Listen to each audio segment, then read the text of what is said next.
Om Sahana Bhavatu Sahano Bhunaktu Sahaviryankaravavahai Tejasvinavadhitamastu ma vidvishavahai.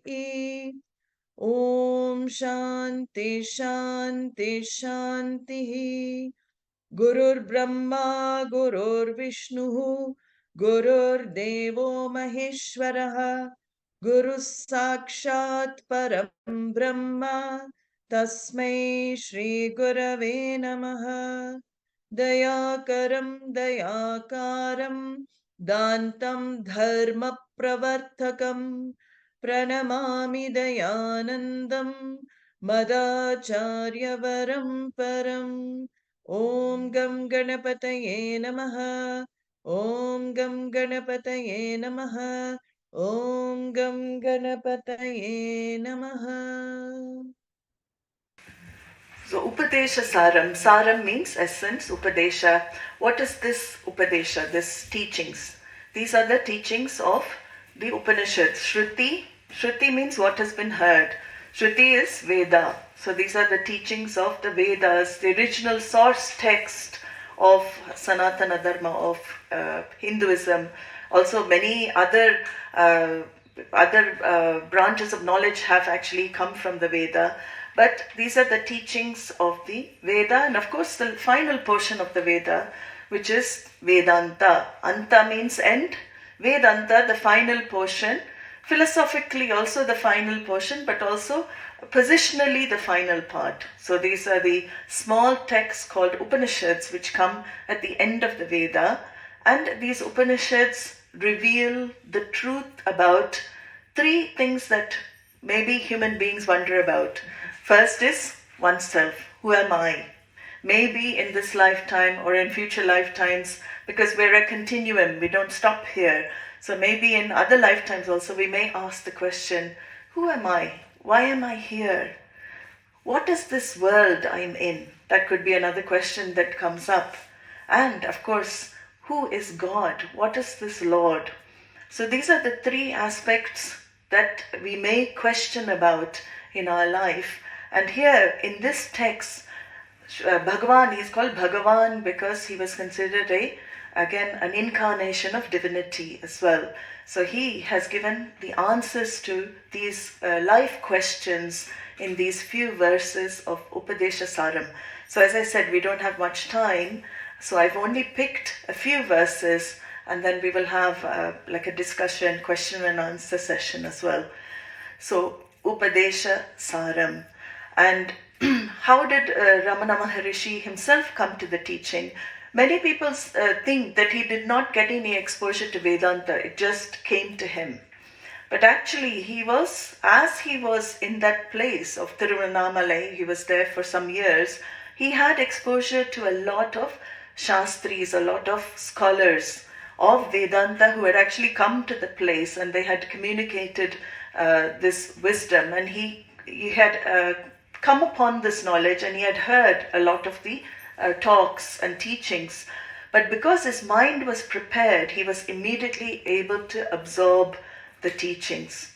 So that is why he is considered a great master. And he begins actually this text with a verse which introduces the whole essence of Vedanta. So the first verse itself, he talks about the preparation for assimilating the knowledge of Vedanta. Again, we will see what Vedanta conveys in consequent verses. But first, let us go through the first verse. You can repeat after me. Karturagneya prapyate phalam.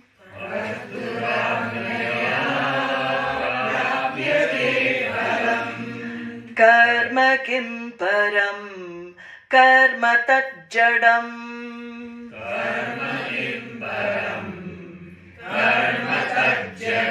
Together. Karturagneya prapyate phalam. karma kim param, karma tajjadam. So, with this introductory verse, usually the texts begin with a prayer verse. So always there's a prayer before the text is begun, and even here he includes the prayer with the first word, Karturagneya. So Kartuhu here stands for the Lord. So Karturagneya, by the divine laws, by the laws of the Lord, what does he say? Prapyate phalam. So here he is bringing in immediately our living in this world. Why do we live in this world? Karturagneya prapyate phalam. So he brings in here the idea of karma, which is the law of cause and effect, and karma phalam, which is the result. So karma here is the cause and effect law. So what does that law say? That if I do an action, there are two types of results as a consequence of that action. I get drishta phalam, which is immediate result, but that law says I also get an unseen result, adrishta phalam. So drishta phalam, if I clap here, what is the drishta phalam? Seen result. Sound is the seen result. It's an immediate result of the action. But suppose somebody is meditating next to me and I'm clapping right in their ears. They won't like it, right? So there is a result of that disturbance. That is, it goes to form adrishta phalam, which is unseen results. And those unseen results, where are they stored? They're stored in some subtle order. We call it in Sanskrit akashic records. So for every action you do, there is an unseen result which is stored in your invisible karmic account, bank account. And what does, suppose for this example, I have disturbed someone, but it could be a positive thing, I could have, got somebody up because they had to go for a job interview. So just getting them up, it could be some good reason. They could say, oh, thank you for clapping and getting me up, right? So depending on whether it is a negative action or a positive action, I get invisible results. If I disturb somebody, that creates an invisible result called papa. Papa means things that will manifest in this life, situations, or in future lives which are unpleasant for me. So we don't know where this unpleasant situations arise in life. Suddenly something happens, right? I'm trying to aim, I have a goal. I have a goal to come to the satsang, but suddenly I go to the train, I miss the train. Something happens. That is called invisible result of papa manifesting. Punya means what? I'm going to the train station, I want to catch the train. Suddenly my friend drives up in his latest Mercedes and says, I'll give you a ride wherever you want to go. So that is a, punya manifestation. So this is how this law of karma works.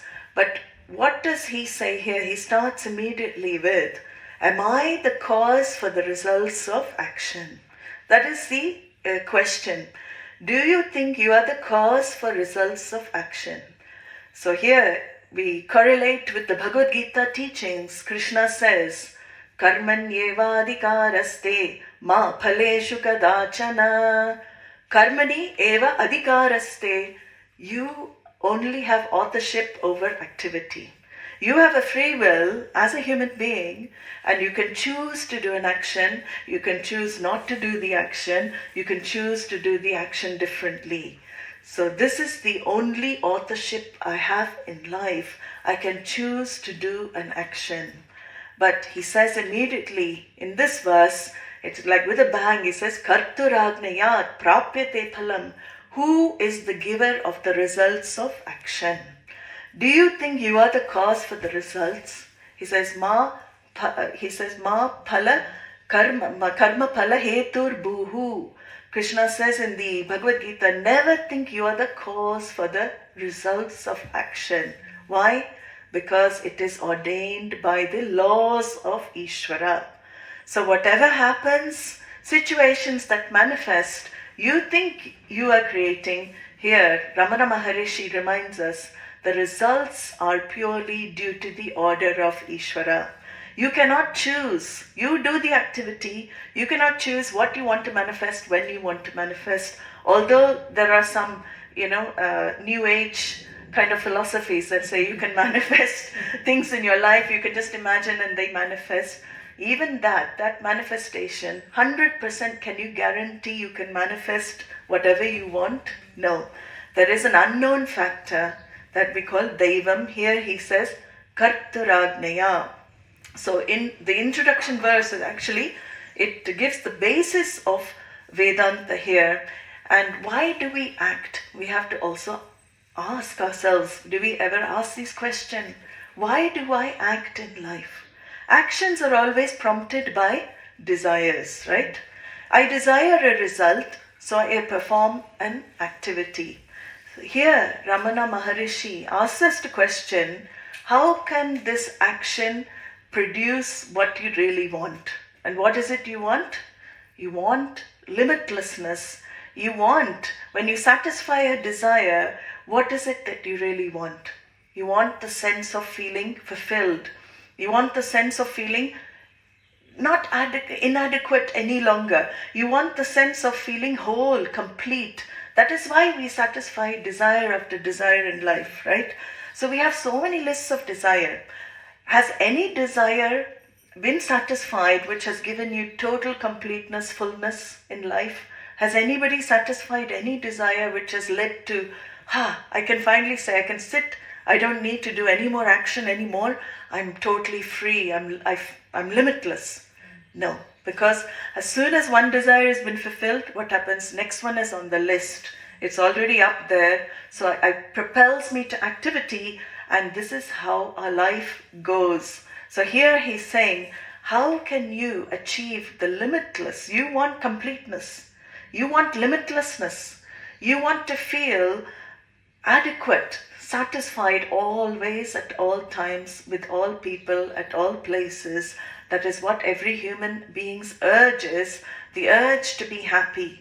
And it's a natural urge. Like you have the urge to satisfy hunger, you have the urge to satisfy thirst. The urge to be happy is a natural urge. But he says here, can action lead to that fulfillment? With a little bit of examination of our lives, we see that activities cannot produce the ultimate result I want. They can give intermediate pleasures, they can give temporary pleasures. For a while I'm satisfied, but then I'm driven again to seeking fulfillment by desire, fulfilling that desire. So here, Ramana Maharishi says that these results ordained by the Lord, they are limited in nature. And in Sanskrit, the word for results of action is called karma phalam. So it is fruits of action, actually.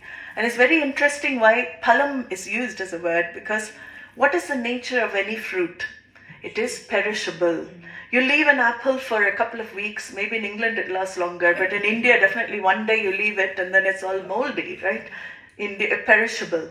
Fruits are perishable, which means any result of action is subject to end.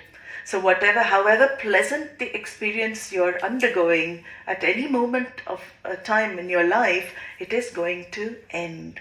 This is the main point here Ramana wants to point to, because in the Upanishads, Upadesha it's called, the Upadesha of the Upanishads says that you are already free.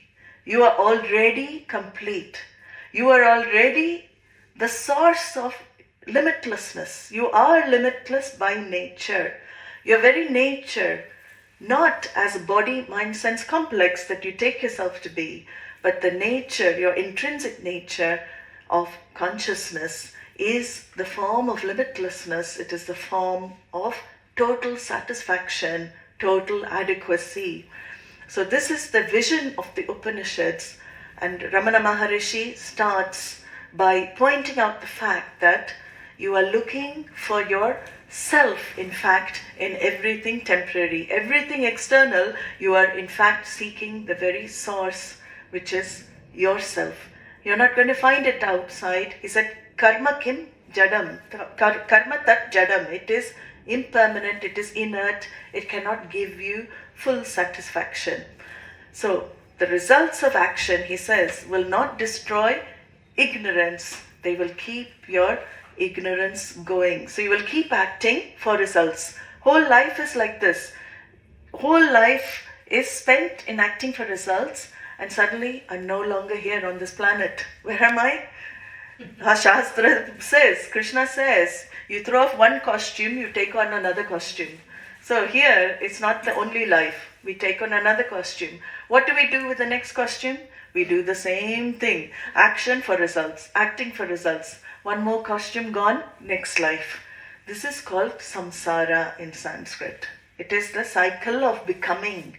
I'm not okay as I am. I have to become something more. I have to achieve something greater. This is called samsara. So he says here in the next verse, if you fall into this trap, you will fall into this ocean of doing. He says, Kriti mahodadau patana karanam.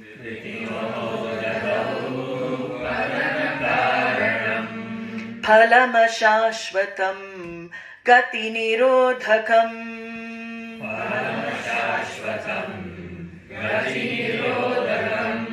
Whole verse. Kriti mahodadau patana karanam phalama shashvatam gati nirodhakam. So he goes on to say in the last line, gati nirodhakam. Actually, this life of doing, result is, it is an obstruction to spiritual discovery, discovering yourself as whole. So as somebody beautifully said, we are human beings, not human doings. So at the same time, can I remain without performing any action? No. Action, although he says, actions are the oxygen to this life of samsara, life of becoming. And he says here, Kriti mahodadau patana karanam. They are the cause for you to fall into the ocean of doing, activity all the time. At the same time, what do we recognize? Can I sit? Krishna himself says, Nahi kashchit kshanamapi jatu tishtatya karmakrit. Not a second can a human being sit without performing action. Now I'm at a loss. One text says this, one text says I'm falling in the ocean of action. Then what do I do? So this is where activity can be used as a indirect means for self-discovery. So activity, when done with the right attitude, can actually be conducive for your spiritual growth, for your spiritual evolution. So the desire to be complete and to be fulfilled and whole is not created by action. The desire is not fulfilled by action, but activities, even though they are limited results, if you do with the right attitude, they can give you indirect means for liberation or discovery of yourself to be whole and full. And what is that discovery? It is called moksha in Sanskrit. Moksha is not something after death. In this tradition, we don't talk about after death. We don't work here to become something or reach somewhere after we leave the physical body. We understand moksha as freedom here and now. And that is called Jivan Mukti.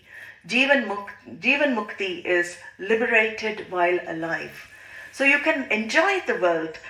Bhagavan has not given us senses, the eyes to see beautiful forms and colors, the ears, the nose, the skin, touch and sound. He has not given us the sense organs, and then he doesn't say, stop enjoying everything, don't do anything. Then it's not an intelligent creation. If we are given sense organs, it is to enjoy the world. But the way we enjoy is given, the way of life, to enjoy the world but not allow the world to enter you. That is the key to living peacefully. So he says here, is all activity, if the question comes, well, activities must be useless because they can't produce moksha. They can't reveal the self. Moksha is not something, liberation is not something produced, because it is not a result of karma phalam, which is perishable. So he says in the next verse, Ishwararpitam nechaya kritam. Ishwararpitam nechaya kritam. Chitta shodhakam mukti sadhakam. Chitta shodhakam mukti sadhakam. Ishwararpitam nechaya kritam. Chitta shodhakam mukti sadhakam. So here he says, do all activities as what? So basically he says in this verse, all work is worship. Whatever you do in your life, whatever Lord you believe in as well. We don't talk about one particular Lord, but you understand from the first verse, he's saying this law is the law of karma. Ishvara in our Veda is unfolded. Ishvara, the Lord, is unfolded as the very law of karma. He is not sitting somewhere giving mandates, do this, do that. He is the very form of dharma. Dharma is the marker with which you make your choices in life. So dharma we call as ethical norms. Ethical norms do not need to be taught really, even though Gita teaches many values throughout. You don't need to go to school to learn values and ethical norms. Do you need to go and maybe as a child you don't know, but you learn very quickly because you steal a toy from some other child, and that child starts crying.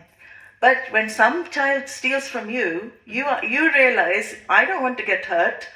The other one doesn't also want to get hurt. The whole law of dharma is based on this, non-hurting of each other, living in this ethical markers for choice. And every society, wherever you go, we have value systems, we have ethics. I don't want to be stolen from. At the same time, others don't want to be stolen from also. Then you may say, well, a thief steals from me. But if you steal from the thief, does he like it? If he gets his stolen goods stolen, he won't like it. So it is the basis or marker for choice. Do unto others as you wish others to do unto you. In fact, it's called the golden rule. In all cultures, even the tribals have something of the golden rule. You can look it up. It's beautiful. It's in every language, every religion. There's a golden rule. Don't hurt. Yeah. Live your life non-hurtfully to the extent you can. I mean, sometimes we live non-hurtfully, but people get hurt anyway. That's their problem, okay? But if your intention is not to hurt, then that is the marker for my choice. I make my choices in life as non-hurtfully as possible. So dharma and karma go together. If I live my life in harmony with the ethical norms that pervade this universe, I live in harmony with Ishvara. If I transgress those norms and I achieve my ends transgressing dharma, I create papa, as we said, papa karma, which leads to unpleasant results for me in my life. Future life, whenever. Unpleasant because I transgress dharma. So here he says, live your life offering your activities. Whatever actions you do, offer as arpitam. He says, offer to Ishvara. Do it as an offering to the universe. Why do you do that? Because the action is to be done. It is not I do the action. This action is to be done by me. There's a difference. It's in passive voice. This action is to be done by me. I offer this activity to Ishvara. Na itchaya kritam. Very tough to follow that. Na itchaya kritam. Nechaya kritam means without desiring for the result. Now we have to be very clear here. Can we perform an action without desiring for a result? No, because very activity is prompted by desire. So we can't do totally devoid of desire. But what he says here is chitta shodakam. You transmute your desire to purity of mind. You ask the Lord for purity of mind through your activities in life. What does it mean to have a pure mind? A pure mind is a peaceful mind. A pure mind is a non-conflicted mind. That is the sign of a pure mind. And how do we achieve a pure mind? Here, Ramana and all the texts, Krishna also talks about it. All of Gita talks about Karma Yoga. The way to achieve a non-conflicted, pure mind is to do your activity without getting attached to the results. It's not that you don't expect the result, but when the result does not happen the way you want, how do you accept? So Ishvara Arpitam is one side, but there is another side as well, which is taking the result as prasada. Prasada is a beautiful word in Sanskrit which cannot be translated into English. It doesn't really have an equivalent, but it means an attitude, certain attitude that comes even when we, as people, Indians will understand, when we go to the temple, when we worship at the temple, after the worship is complete, we're given something from the altar like prasada. I mean, we can adapt, even Christians have communion, they're given wine, right? Blood of Christ, all of this, body of Christ. So this is prasada, we call it prasada. Now when the priest gives you something which is from the altar, do I say, oh, I don't like this, give it back? Anybody we don't see who goes to place of worship, they will have that reverence because it comes from the altar. So here, when he talks about offering as well, the receiving the results of action, what is the attitude with which I receive? He says, have that attitude of prasada. However unpleasant, it manifests. However unpleasant result it is prasada. It is from the altar of Ishvara, and this is good for me. Ultimately, it is good for me. I may not know now. I may not be able to see how this can bless me in future, but sometimes I'm sure all of you've had the experience when you look back at your life and you've gone through very tough time, and you look back at that tough time and you think, my God, I would not be here right now if I hadn't gone through that experience. Because sometimes when we're going through the experience, we can't see the silver lining in the cloud. But after coming out of it, we think, my God, everything happened for the best. Everything happened for a reason. I can't see it right now, but there is a reason for it. So here, this is what he says here. Ishvararpitam nechaya kritam chitta shodakam mukti sadakam. So if you live your life with this attitude, your mind becomes purer and purer. That mind, still pure mind, when it is exposed to the words of Vedānta, to the words of the Upanishads, what happens? It clicks. You see yourself. It is like you make your mind like a placid, clear lake. When you look at the reflection, the self is seen, cognitively recognized immediately. If the mind is always disturbed with, this didn't happen, I wanted this to happen, it didn't happen, I didn't want this to happen, it happened, constantly reacting to external situations, I will always be going emotionally up and down with the results in life. So this is a method that Ramana and all the texts give to neutralize the reactivity of the mind, to relatively accept whatever happens with peace and calm.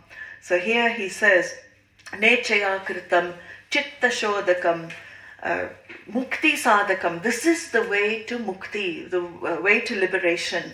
So when you live this life, Krishna calls this living this type of life karma yoga. Karma yoga is proper action and proper attitude.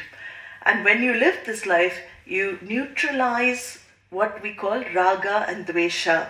So raga means binding desires.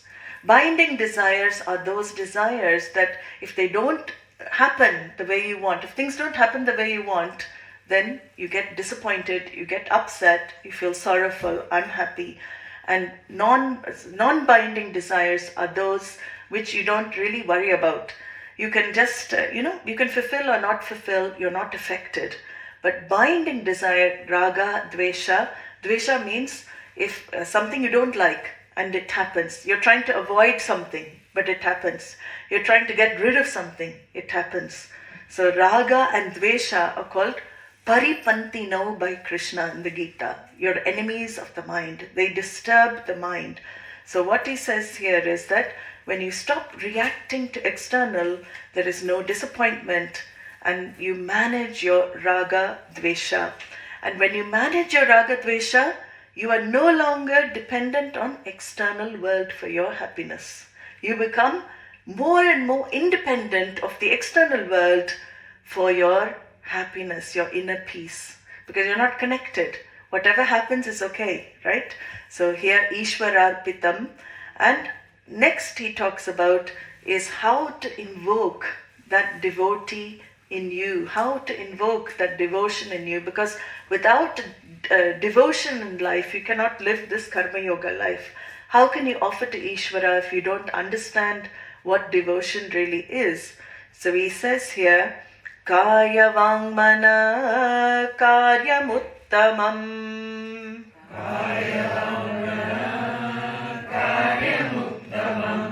Pujanam japas chintanam kramat.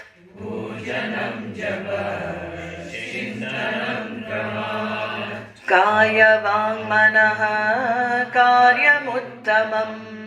Pujanam japas chintanam kramat.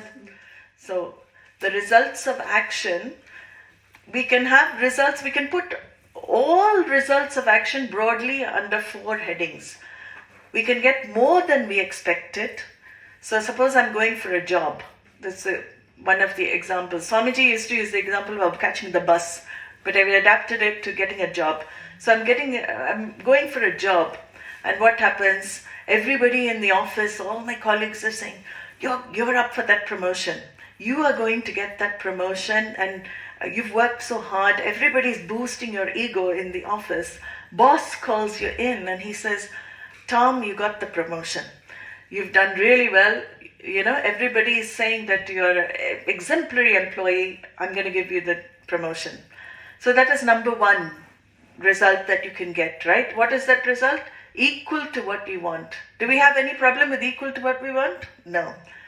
But then boss calls you in, second scenario, boss calls you in, and you're all, riled up. Everybody's saying, you're fantastic, you're going to get this.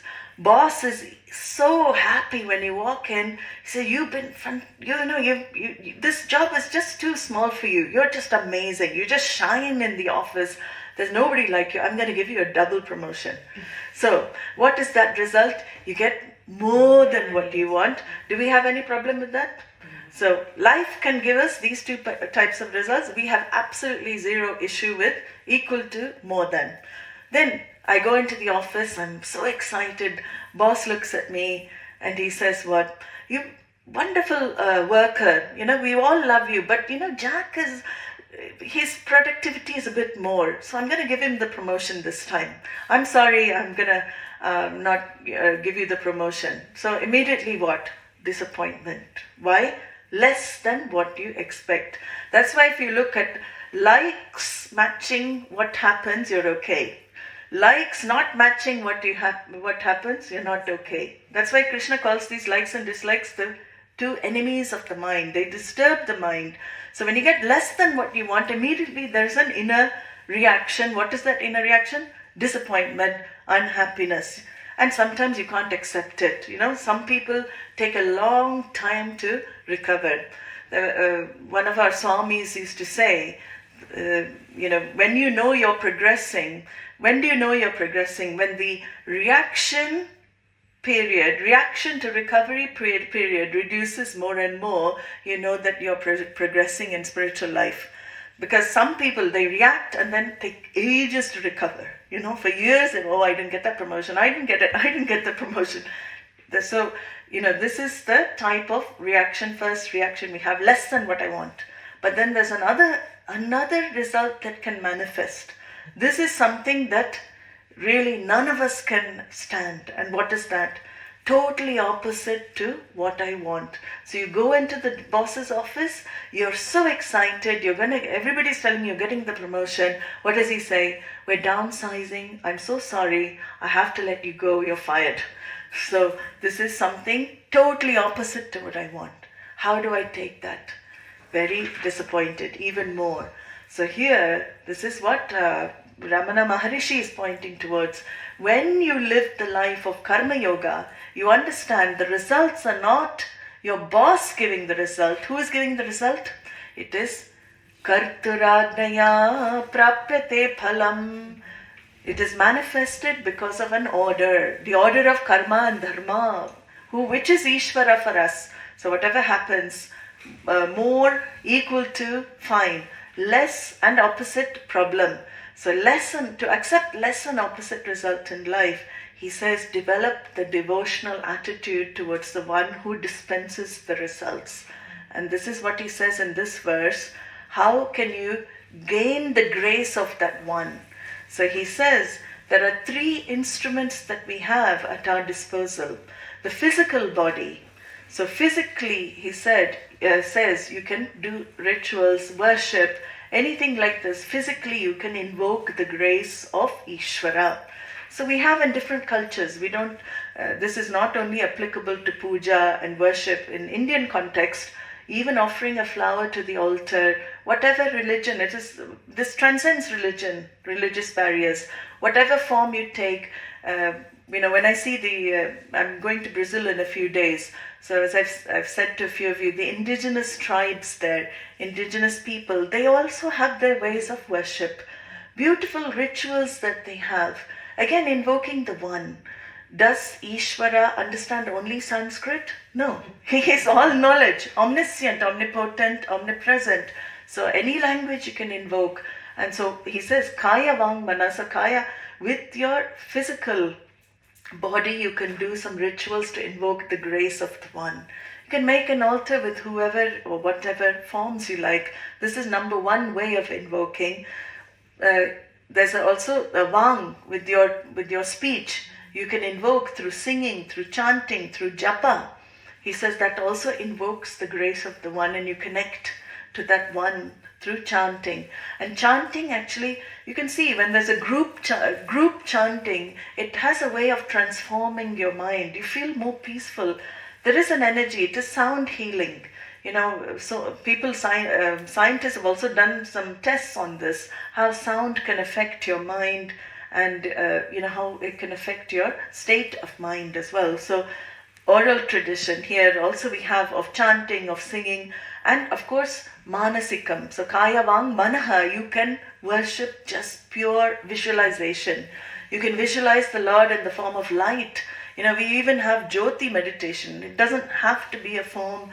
If you link to a certain form, you can visualize the Lord in form, and you can actually do the puja even in your mind. So here he says you invoke the grace of the one. The grace of the one means that obstacles again get diminished on your spiritual pursuit. Obstacles can get diminished in your life. So to discover peace of mind, we need grace. So link to that Ishvara. When you do the worship, keep this in mind as well. The Lord also you invoke through the instruments which are available to you. And now Ramana Maharishi, in a very beautiful verse, he says actually, he takes up puja, the physical worship here in this verse, and he says, what is the altar you offer this worship to? Who is this altar? So he says in this very beautiful verse, Jagata Ishadi Yukta Sevanam. Jagata Ishadi Yukta Sevanam. Ashtamurti Bhrit Deva Pujanam. Ashtamurti Bhrit Deva Pujanam. Jagata Ishadi Yukta Sevanam. Ashtamurti Bhrit Deva Pujanam. Where is this Lord that we worship? He said, Jagata Ishadi. He is in the form of the world. When you serve the world, you serve Ishvara. He is in every form, he is in everything. So Jagata Ishati, with that Yukta Sevanam, take to the service of the world. Because when you serve the world, you're serving Ishvara. So you're not serving, so even, that attitude, if we develop, then we'll never feel disappointed somebody didn't return our service, right? Sometimes we think, I gave you so much, I did so much for you. You did nothing back for me. If I have the understanding that I'm serving not the person, I'm serving Ishvara in that person, then I will not have disappointment as well from the world. He says that serving the world with the attitude that it is the worship of the Lord. So what is the real puja? He's saying the puja is not limited to your altar in your room. It is not a tiny place where you light the lamp. The whole puja is to the Jagat. Whole world is your altar. Wherever you go, and not just service of human beings, service of the living beings, of the trees, of the plants, of the animals, of the birds. It is all in service of Ishvara. So the real worship is this, he says. And who is this Lord? Ashtamurti Brit Deva Pujanam. He is in the form of he's in the eightfold form. This is a very, we have a Dakshina Murti, who is a form of Lord Shiva as a guru, as the teacher. In a lot of our gurukulams, and now we have in Rishikesh as well, just been consecrated there. He is in the form of the guru. And Dakshina Murti also is said to be eightfold form. So what is this eightfold form? The 5 elements are his form. So you have space, you have air, you have fire, you have water, you have the earth. The 5 elements are the form of the Lord. You have the sun and the moon, 7. Sun stands for all the luminaries. The moon stands for all the satellites and the stars. So you have 7, which covers what? Nearly everything. All the 5. You have everything. All the elements. You have all the luminaries. You have the stars. You have the satellites. But there's one more, 8. What is that? Every being, conscious being is the form of the Lord. He says, the Jiva, every living being is the form of the Lord. So the eightfold form of the Lord consists of all of this. And that eightfold form, can it be reserved to a tiny picture? Can it be reserved to a tiny murti, tiny form? No. You can invoke that eightfold form in any form, but your real service, he says, is to recognize Ishvara in everything in the world. So very beautiful verse here where he says that creation is nothing but the body of the Lord, is nothing but the form of the Lord. And worship of the Lord means recognizing the one behind every name and form. So after this practice, it is a practice of Karma Yoga, living this life for a length of time, Ramana Maharishi now moves to the vision of non-duality. Because ultimately, the worship of the Lord in any form has to lead to understanding the Lord as formless. So he says here, Vedha Bhavanat Sohamityasau. Veda Bhavanat Sohamityasau. Bhavana Bhida Pavani Mata. Bhavana Bhida Pavani Mata. Vedha Bhavanat Sohamityasau. Bhavana Bhida Pavani Mata. So now he says, move slowly away from duality, slowly away from thinking what? The Lord is separate from me, that everything is separate from me. Veda Bhavanat Sohamityaso. Move to what? First we begin with one form, then we move into many forms. Lord is the whole Jagat. Then finally we move into no form. So he says, Sohamityaso, understanding or thinking that I am he, soham. Sometimes people do that meditation. Soham, saha, aham actually becomes soham. Saha means he. Aham means I. He am I. I am he. I am the Lord. If he's in the form of all jiva, we saw in the previous verse, the eightfold form of Lord is all the conscious beings. Does it miss me out? It skips me, but it pervades everybody else. Is that right? No. So in this verse he says, that form of the Lord is also in you. And now you move to what? Not Lord is separate, not Lord is outside me, Lord is with me. Lord is me, not with me. So this is the non-dual vision he's talking about. He says bhavana, first of all, it is a practice. So it is not fully realized, it's not fully discovered at the beginning, it is a practice. But move away from the duality, world of duality, and what do you see? Saha aham, soham, I am he is in me, he is me. Because in meditation, first we start with saguna, with the Lord with attributes. But he is omnipotent, as I said, he is all-powerful, omnipresent, he is everywhere. He is omniscient, all knowledge. And that all knowledge pervades me. So it's Veda Bhavanat. Without this, better than this Veda Bhavanat, Sohamityaso, Bhavana Bida, Pavani Mata. He says that this type of meditation is the most purifying. How do I start this though? I start by seeing, is my physical body separate from the physical elements and the elementals? No. The same elements and elementals that go to make this physical body are the same that go to make everybody, are the same that go to make this whole jagat actually. So in even biological order pervades me, pervades the universe. Biological order is Ishvara for us. Chemical order, all the reactions taking place in my body, chemical reactions taking place in the external world, all the chemical orders are Ishvara for us. Physical orders are Ishvara for us. The law of gravitation that keeps me seated on this seat, that keeps you all seated on the ground, that is Ishvara for us.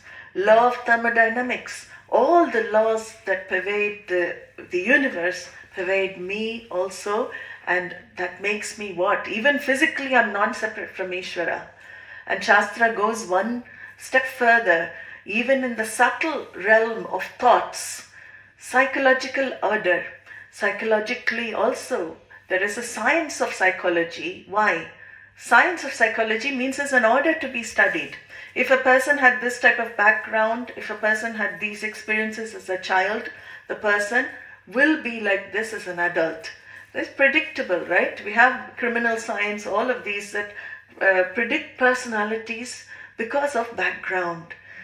What is that law of psychology? That law of psychology, our Vedānta says, is also Ishvara.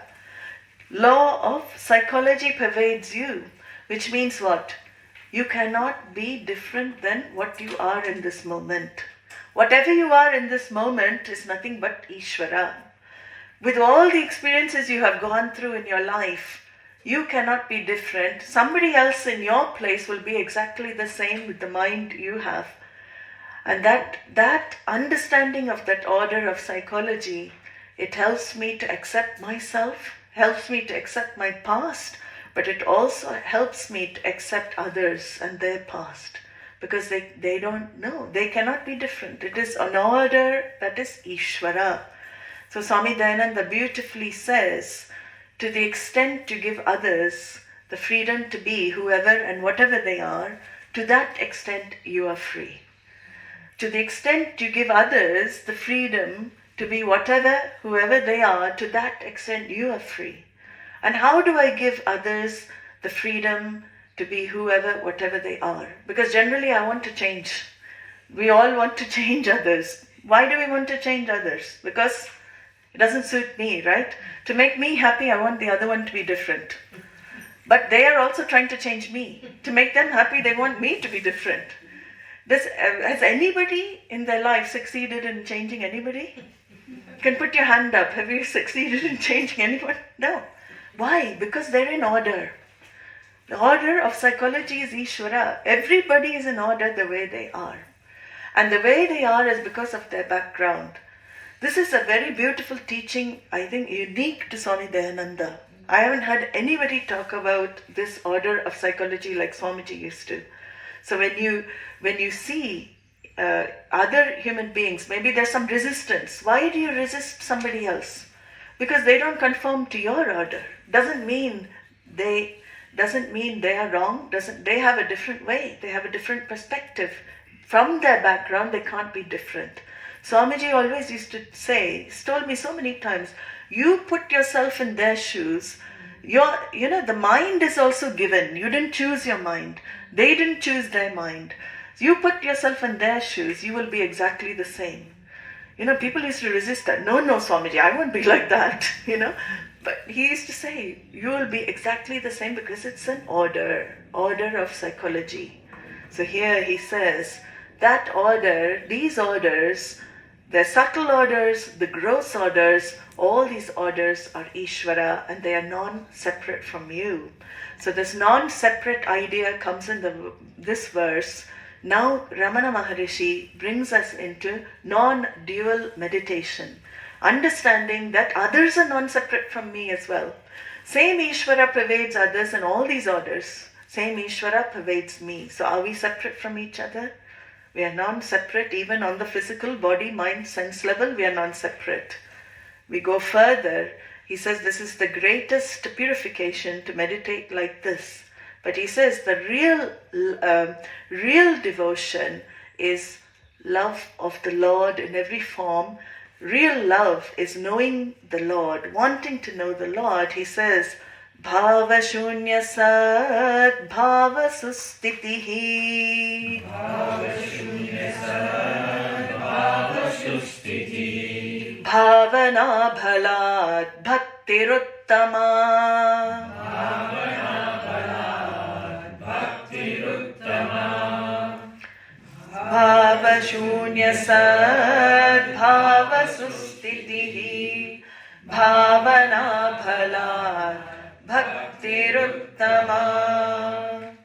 So what is the highest devotion? He says here is to understand who the Lord is. Understand. So first it is a meditation. So hum is a practice. But understanding that you are really non-separate, inquire into what is the Lord, who am I? Bhava means any notion about the self, the world and God. What is this notion? All these wrong notions we carry. Well, number one wrong notion is what? I am this physical body. Now with a little bit of inquiry we can see, am I really the physical body? I can see my hand. My hand is available for perception. My body, I can see my body. Any body, I can see my body, right? My body is available for perception. I can touch my body. It is available for touch. It is available for sound. It is available for smell, unfortunately. It is available for all the senses. If my body is available for sense perception, what is the logic there? My body is an object of knowledge. Object of knowledge means there is a subject observing the object. Through the senses of perception, I'm able to see and I'm able to perceive the physical body. Now, if I am separate, I am the subject observing the body, can I be the body? I observe a monkey. I can see a monkey there. Am I the monkey? I can see something, I observe something external. Here, I'm observing also something external. But the thing is, I'm so identified with it, I can't see its external. I think I am the body. But with a little bit of vichara, you start to see, I cannot be the physical body because I objectify the physical body. I objectify the physical body, then who am I? There must be a subject that objectifies. Then, am I the mind? Another notion. How do I identify with the mind? When the mind is restless, what do I say? I'm restless. Mind is disturbed, what do I say? I'm disturbed. Poor thing. All the states of mind are lumped on this I. I is what? Witness of the mind. I can see the thoughts in my mind. I notice my states of mind. The very reason I tell people I'm feeling unhappy today. I'm not feeling I'm not, my mood is not right today. You're able to actually identify your mood. You're able to identify your states of mind. If you are able to witness the states of mind, can you be the mind? You cannot. It's not logical. You would not be able to see your mind, and you will not be able to talk about your mental states if you are the mind. So, body, I am objectifying. Mind, I also objectify. Senses, I objectify. How, when I go to, nowadays opticians, we don't, those old days, they used to ask, put those glasses, can you see that letter? Can you see that? Now can you see clearly? Now can you see clearly? How do you know you can see clearly? Because you can objectify the power of your eyes. You can objectify the power of sight, the power of sound. You know when your sense powers are weak. Oh, I can't hear very well. We say it like that. I don't hear very well. How do you know you don't hear well? Because you objectify your sense powers as well. So there is a subject here. Bhava, here he's saying, bhava is any notion, wrong notion you have. Number one wrong notions is what? I'm this body, mind, sense complex. So I can objectify my body, mind, sense complex, which means I am not the body, mind, sense complex. Very logical. Then who do I think I am? I think I'm another wrong notion I have, I think I'm the doer, right? I think I'm the doer. I'm doing an action, and that is called aham karta, the thought. I am doing. And aham bhokta, because I'm a doer, I experience the result. So aham karta, aham bhokta means what? I identify with doership and experiencership also. Now, am I really the doer? This is the question he's going to ask in the consequent verses. Inquire into the very notion of doership. What the Shastra says is that you are the all-pervasive truth of this universe. You are pure, limitless consciousness. Like the light in this room, does it perform any action? The light in this room lights up the activities in the room.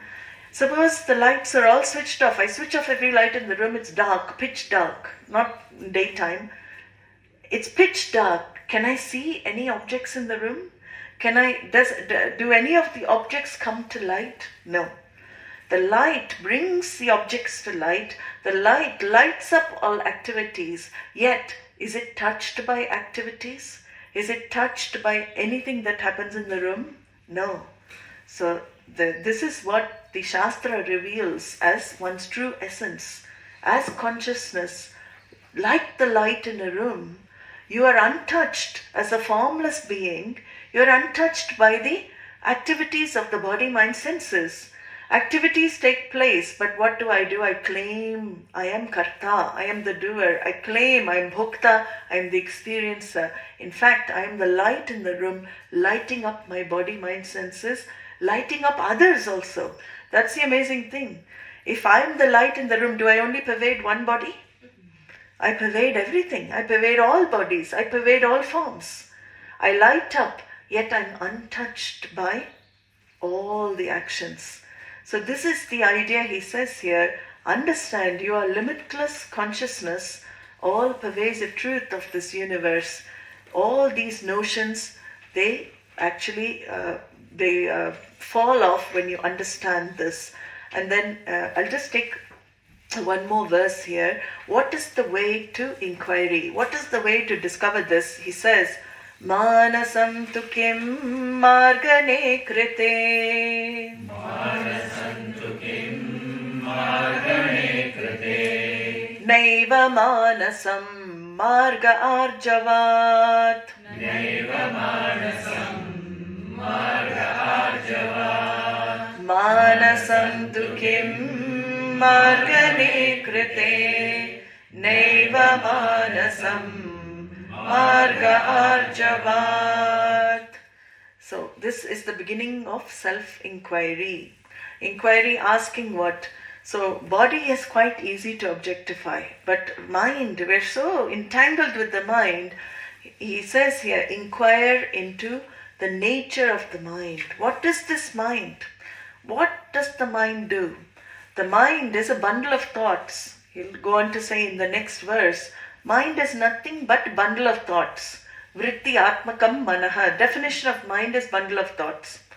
Now, can I get rid of thoughts? That's another wrong, understanding sometimes people have, that I can just remove all thoughts and I'll recognize the self. Is it possible? If I remove all thoughts, what do I become? I'll become a corpse. Only a corpse has no mind. We cannot have no thought mind. That's number one thing that we say. Because the very notion of mind, very understanding of mind is vritti atmakam mana. Definition of mind in our Shastra is, it is full of thoughts, it's a bundle of thoughts. Then what is that inquires into the nature of mind? What is that which inquires into the nature of mind? So even the mind is separated into two eventually. One is the inquirer. What is that? Aham vritti, the I thought. The I is inquiring into what? Idam. So these thoughts are separated into two first. Two, which is the I, and everyone has an I thought, right? Everyone's I thought. Is every I thought the same? No. One I thought, every I thought is full of history, past, that I was born to this set of parents, I was born here, this is my birthday. That I is full of, encrusted with lot of things, right? I am so and so, I am this, I am that. So every I thought is different. But every I thought claims other thoughts in the mind, right? So idam, we say aham and idam. I'm just summarizing the next few verses. He'll talk about this in more detail. But he says the mind is a bundle of thoughts first. Then within this bundle of thoughts, there are two. Aham, which is I thought, and idam. It is the aham that witnesses the idam. Idam means this object. So that, what are the objective thoughts? So states of mind, like watching a movie. The mind is like a movie screen. So you see, sadness, happiness, the play of duality on the screen of the mind. You see it going. But what does the I do? I am is always there. I am, I am, I am. But what does the I do? It claims the thoughts. I am sad. I am depressed. I am unhappy. I am happy. That I sticks to the thought, and then the experience one has. Either one goes into activities. As soon as the I claims the thought, it drives into activity. Because as soon as the I says, I am sad, what happens? I want to make myself happy. I am inadequate, I want to make myself adequate. So when the I claims any of those thoughts, then I'm driven into activity. But if the I inquires into the nature of the mind, the I sees. What does the I have to see? First of all, that thoughts they are like waves rising in the ocean. Thoughts just arise and they subside. They rise and they subside. Can I hold on to a wave? But I do. Actually, I cannot hold on to the wave, but I do. I hold on. But water never gets disturbed. Waves arise, waves subside, and I try and hold on to the wave, or I get entangled in that wave. So this is the inquiry that one starts doing to understand that the mind is actually, there is no such thing as the mind if I understand that the thoughts are jadam, they're inert. They don't have any power over me. I am the one giving the thoughts the power. If I understand, they just come and go. If I'm a witness to my thoughts, what happens in mindfulness? That's why mindfulness as a practice is beautiful, because it teaches you, even if 5 minutes, 10 minutes you practice a day, it teaches you that you can watch your thoughts. What do we do in mindfulness? You actually don't judge your thoughts. Simply, your negative thoughts come, you don't cling to the negative thoughts. Positive thought comes in mindfulness training, you don't cling to the positive. You are non-judgmental over your thoughts. So you don't remove the thoughts, but what do? You objectify the thoughts. You become more and more objective over the mind. That is the first step. And then you'll go on to say, are you even the I thought? The I that objectifies, are you that thought? That I also you cannot be. Why? Because that I, when you are in deep sleep, where is that I? That I did all the inquiry. Where does the I go in deep sleep? The I also goes to sleep. But do you die in deep sleep? Are you there in deep sleep? You are very much there without the I thought, without the mind. So is the mind really real? Or are you really real? Who is that in deep sleep that witnesses even the sleep state? That knows when you wake up, somebody says, "Did you sleep well?" What do you say? "I slept very well." "I didn't sleep well." You can answer like that too. "I didn't sleep very well." How do you know you slept well? If you are not in deep sleep state, you will not know whether you slept well. You won't know you didn't sleep well. So you are very much there, minus the I thought. You're in deep sleep, minus all other thoughts, because there's no other thought. That's why it's called deep sleep. But you still continue to exist. So, are you the I thought eventually? That is what he's going to discuss further. We will leave it for now. So, inquire into this and understand that you are not the mind. You are much more than the mind. ॐ सर्वे भवन्तु सुखिनः सर्वे सन्तु निरामयाः सर्वे भद्राणि पश्यन्तु मा कश्चित् दुःखभाग् भवेत् असतो मा सद्गमय तमसो मा ज्योतिर्गमय मृत्योर्मा अमृतं गमय ॐ पूर्णमदः पूर्णमिदं पूर्णात् पूर्णमुदच्यते पूर्णस्य पूर्णमादाय पूर्णमेवावशिष्यते ॐ शान्ति शान्ति शान्तिः हरिः ॐ श्रीगुरुभ्यो नमः हरिः ॐ